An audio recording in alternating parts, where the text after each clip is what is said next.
Hi everyone, it's me, Lisa Hermann, coming to you from an electronic medium this time instead of worshiping together on Wednesday. I was supposed to offer a reflection on the second Beatitude that Jesus mentions in Matthew chapter 5, verses 1 through 12. Blessed are those who mourn, for they will be comforted.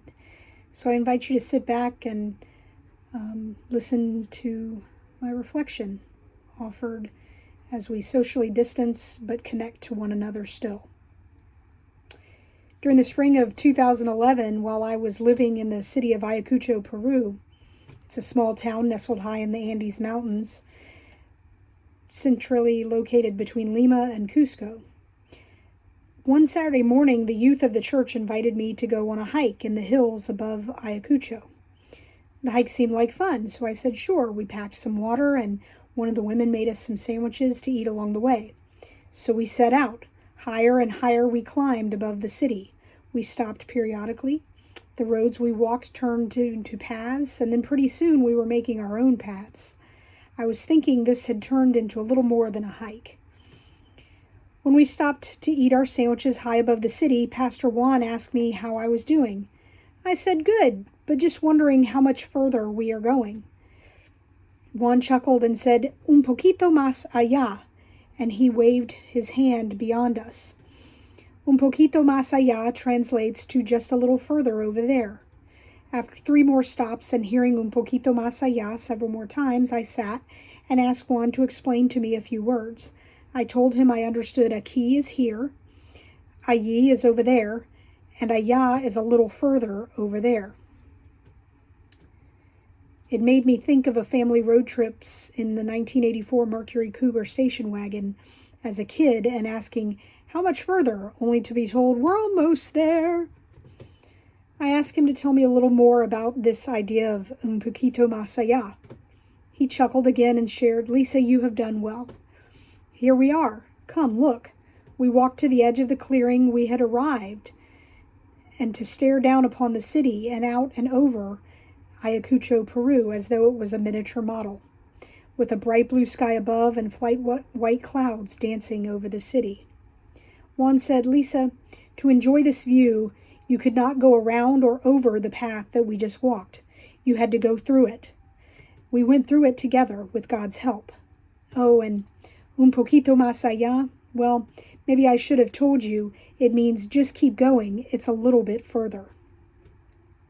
Staring down on the colonial city that was my home that year was comforting and made the journey seem not as hard. As we sit in our shelter in place, looking out to the next week and over to Palm Sunday and the beginning of Holy Week.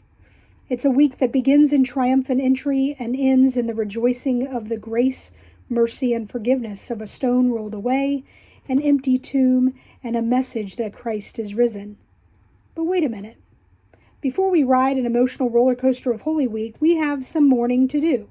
There's still plenty of time for introspection, self-examination, and the work that comes along with Lent, and with owning that what we discover and that which God already knows about us. Trust me, you have time on your hands, and most of you probably have plenty of toilet paper. Together, let's look at the Beatitudes, and more specifically the second one. Blessed are those who mourn, for they will be comforted. Matthew chapter 5, verse 4. And uncover what we routinely take for granted. I want us to look at how mourning is an active process of finding joy in the midst of sorrow and experiencing God's comfort. And that is not just for when somebody dies. So let's start with the Beatitudes as a whole. They're teachings. Jesus ascends the mountain ahead of the crowds. He sits and then he speaks. He speaks primarily to his disciples gathered in that first circle around him, but also to those beyond in the crowd. They're astonished and their eyes are opened. In chapter 7 of Matthew, it tells us that they begin to follow him. The Beatitudes are blessings, coming from a Latin and a Greek word put together to mean blessed, which indicates God's favor towards certain kinds of people. Each beatitude is formulaic. Each blessing is followed by a promise that's eschatological or points to the end times or future orientation. And it has this end times ring to it, with the reward coming either in the kingdom of heaven or in righteousness. And the kingdom of heaven in this case, I think it refers more so to God's reign here rather than an actual place.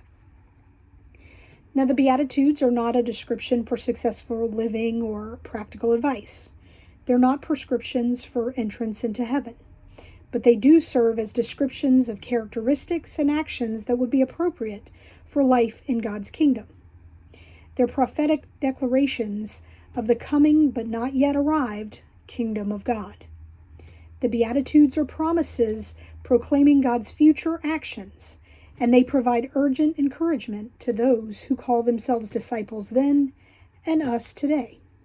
So take the second Beatitude declared by Jesus. Blessed are those who mourn, for they will be comforted. In the small town where my mom resides, one of the funeral homes perpetually had this plastered on the letterboard situated below the sign.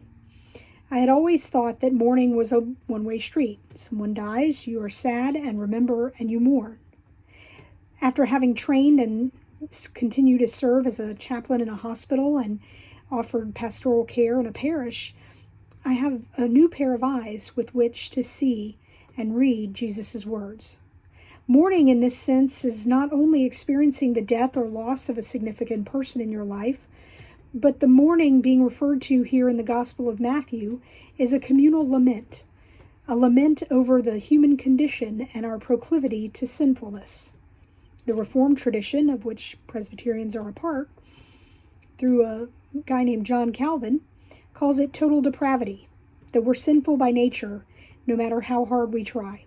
Therefore, we're in need of God's comfort in the form of mercy, forgiveness, and grace. Mourning is when our internal grief and sorrow is expressed on the outside. The scriptures are full of these examples. In the Psalms, by the rivers of Babylon, the Israelites sat and wept as they were in exile, slaves to the Babylonians. Job, when his fortune was taken and his children killed, he tore his clothes, sat in sackcloth and ashes, mourning, but yet he still remained faithful to God.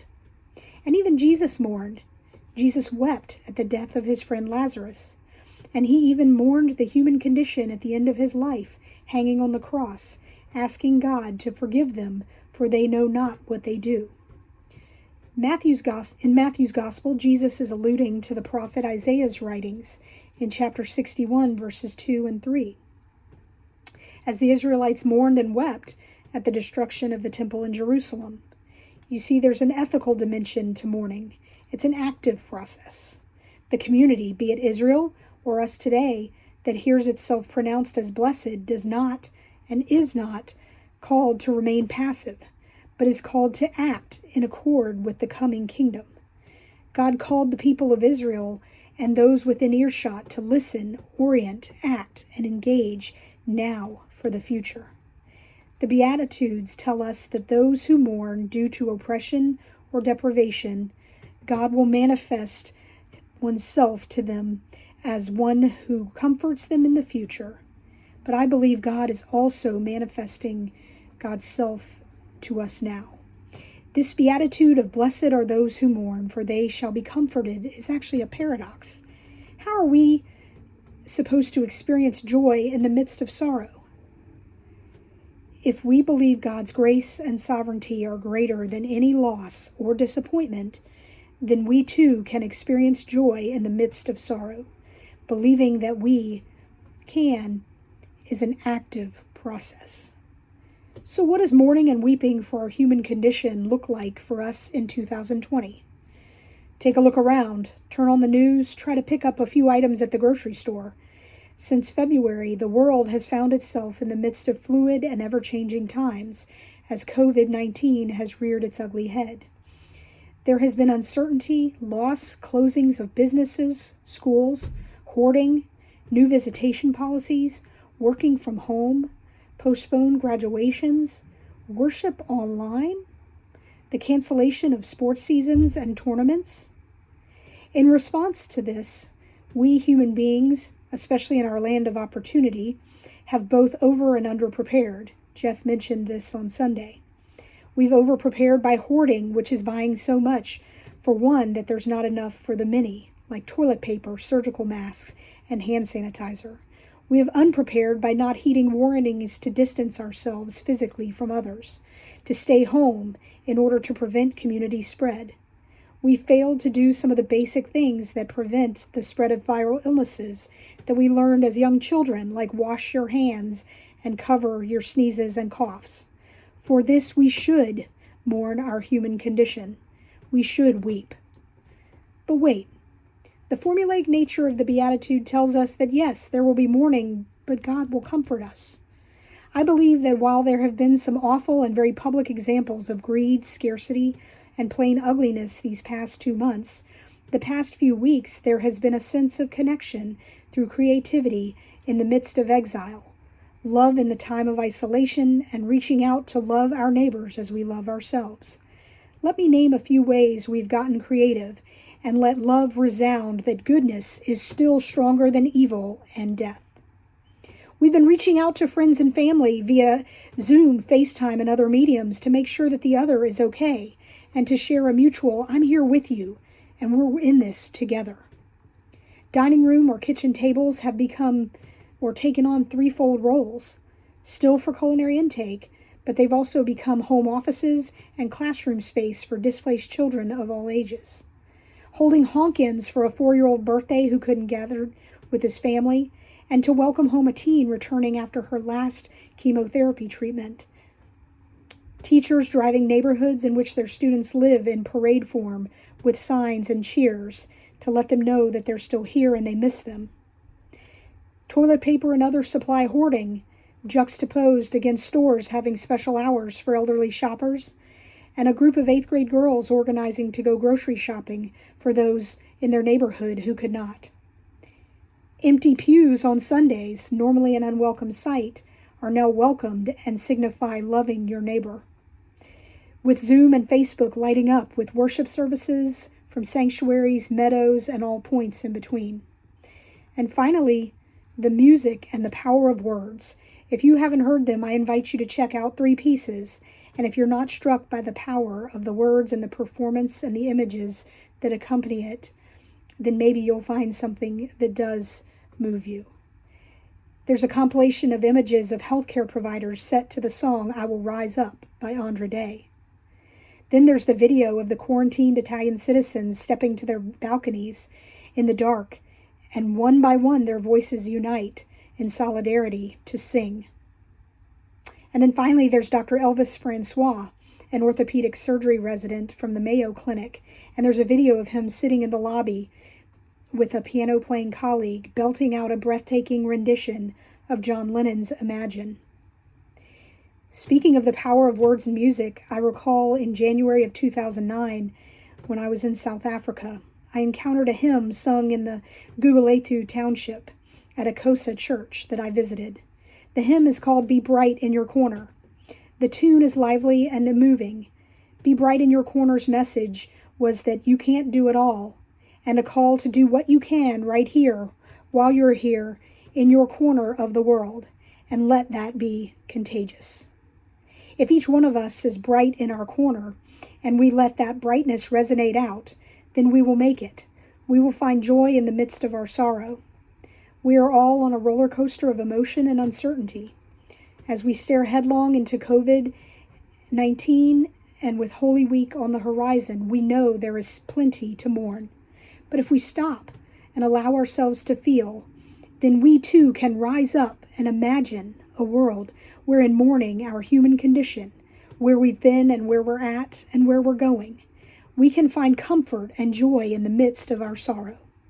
This week, how will you rise up? How will you imagine a world where you find joy amidst the sorrow of COVID-19 and our human condition?